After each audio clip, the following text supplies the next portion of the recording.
সংস্কারের অভাবে ধসছে ৩০০ বছরের ঐতিহ্যবাহী ঢেকুরিয়া হাট।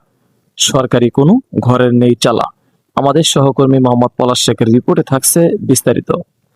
প্রায় ৩০০ বছরের ঐতিহ্য বহনকারী সিরাজগঞ্জের কাজীপুর উপজেলার মাইজবাড়ি ইউনিয়নের ঢেকুরিয়া হাট আজ চরম অবহেলা ও সংস্কারের অভাবে তার জৌলুস হারাতে বসেছে।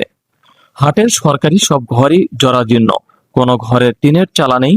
ফলে খোলা আকাশের নিচে রোদ বৃষ্টি মাথায় নিয়েই ব্যবসা পরিচালনা করতে বাধ্য হচ্ছেন ব্যবসায়ীরা। এতে যেমন তাদের দুর্ভোগ বাড়ছে, তেমনি কমে যাচ্ছে ক্রেতাদের উপস্থিতিও।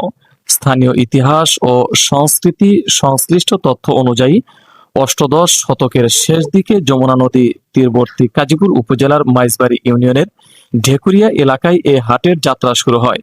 একসময় চরাঞ্চলের মরিচ, ধান, পাট, মিষ্টি আলু সহ বিভিন্ন কৃষিপণ্য কেনাবেচার অন্যতম প্রাণকেন্দ্র ছিল এই হাট।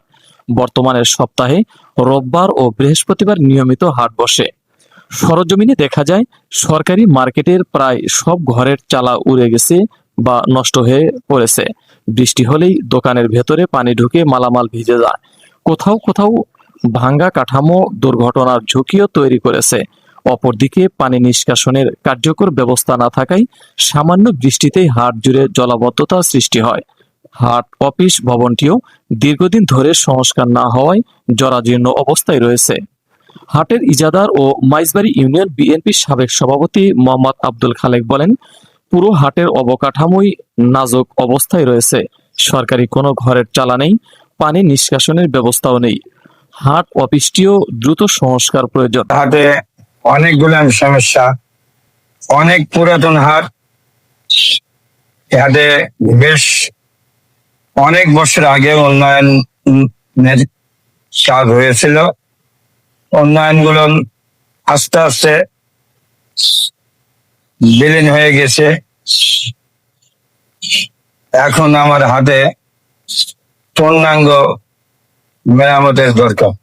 সপ্তাহে রোববার ও বৃহস্পতিবার 2 দিন হাট বসে। দ্রুত প্রয়োজনীয় সংস্কার না হলে ব্যবসায়ী ও সাধারণ মানুষের দুর্ভোগ আরো বাড়বে। হাটের ব্যবসায়ীরা জানান, সরকারি ঘরের চালা না থাকায় রোদ বৃষ্টি অপেক্ষা করেই ব্যবসা করতে হচ্ছে। বৃষ্টি হলে দোকানদারদের মালামাল ভিজে নষ্ট হয়, আবার প্রচন্ড রোদেও চরম ভোগান্তি পোহাতে হয়। এমন পরিস্থিতিতে ব্যবসা টিকিয়ে রাখা কঠিন হয়ে পড়েছে।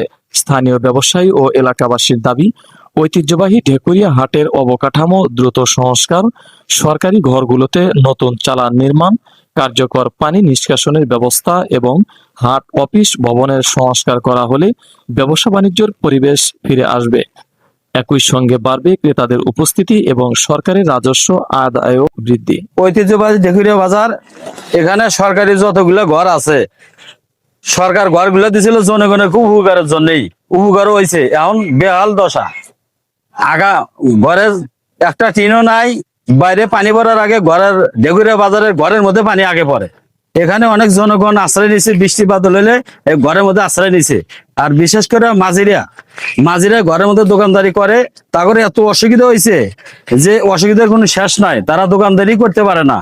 তা আমার অনুরোধ সরকারের কাছে যে এই ঘরগুলো যেন অতি তাড়াতাড়ি যেন ঠিক করা হয়। আজ এক বছর বেশি চাল খুলে নিয়ে গেছে, ভাঙা চুরে টিঙা চুরে তুলে নিয়ে গেছে। এই ঘরের দরকার, আর কোনো দরকার নেই। ঘরের দরকার হলে আমরা যথেষ্ট। ঘরটা মেরামত করে দিলে কালে আমরা মাছ বিক্রি করে আরাম পাবো। এবং সরকার কাছে আমাদের একটি আবদার যে ঘরটা জানি ওই মাসি জানি ঘরটা কাজ মেরামত করে দেয়।